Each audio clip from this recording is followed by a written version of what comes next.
বাংলাদেশি তকমা দিয়ে পুশব্যাক করা হয়েছে বিজেপিকে শাসানি মালদার তৃণমূল নেতার। বিজেপি নেতাদের লাথি মেরে বাংলাদেশে পাঠানোর হুমকি দেওয়া হয়েছে। হুঁশিয়ারি দিয়েছেন মালদা জেলা তৃণমূল সভাপতি আব্দুর রহিম বকশী।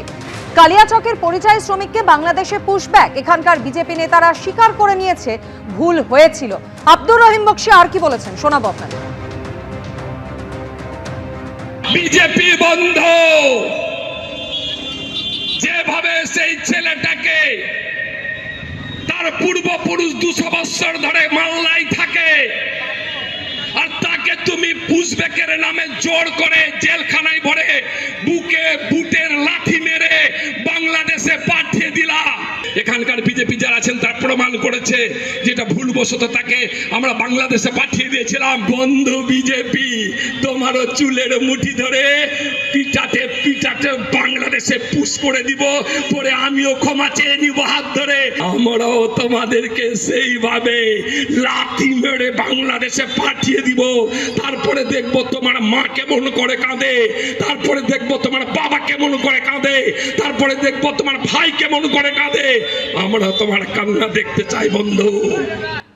বিজেপি নেতাদের লাথি মেরে বাংলাদেশে পাঠানোর হুমকি দিয়েছেন মালদা জেলা তৃণমূল সভাপতি আব্দুর রহিম বকশী।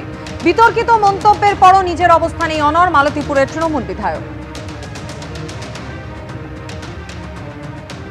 একবারে খুশি মনে বলেছি, 100 বার স্বীকার করছি আপনার কাছে, বিজেপি থেকে লাঠি মেরে বাংলাদেশে পাঠানো উচিত। আর আমি তাদের কাছে পা ধরে ক্ষমা চেয়ে বলে নিব আমার ভুল হয়েছে। কারণ যে ছেলেটাকে জালালপুরে বাংলাদেশে পাঠানো ছিল সে তো অনেক কান্নাকাটি করেছিল জেলখানার ভিতরে, পা ধরে বলেছিল আমি বাঙালি, পশ্চিমবঙ্গে আমার বাড়ি, মালদায় বাড়ি, আমাদের দীর্ঘদিন ধরে পূর্বপুরুষরা এখানে বাস করে। তার কথা কি শোনা হয়েছিল? বিএসএফকে দিয়ে তাকে পুশব্যাক করে লাঠি মেরে এখান থেকে তাড়িয়ে দেওয়া হয়েছিল। আমরাও বিজেপির নেতা যারা বসে কলকাতায় বড় বড় ভাষণ দিচ্ছেন তাদের পিছনে লাথি মেরে ভাগিয়ে দিব, আর পরে তাদের পা ধরে ক্ষমা চেয়ে বলবো বোধহয় আমাদের ভুল হয়েছে। তাদেরকে একবার পাঠিয়ে দেখবো তার বাড়ির লোক কেমন কান্নাকাটি করে আর তার কেমন লাগে। আমরা পারলে তাদেরকে পাঠিয়ে ছাড়বো। পুশব্যাক করেছে বিএসএফ, আমরা তৃণমূল কংগ্রেস কর্মীরাই পুশব্যাক করবো। 26-এর ভোটে হারের ভয়ে প্রলাপ বকছেন পাল্টা খগেন মুর্মু।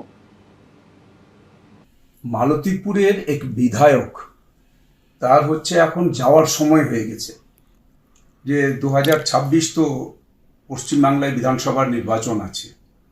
তো এই সময়ে ওনার মাথা খারাপ হয়ে গেছে। নিজেদের মধ্যে যেভাবে চলছে, ওখানে দিনের পর দিন মালদায় খুন হচ্ছে, তো এটা বন্ধ করুক।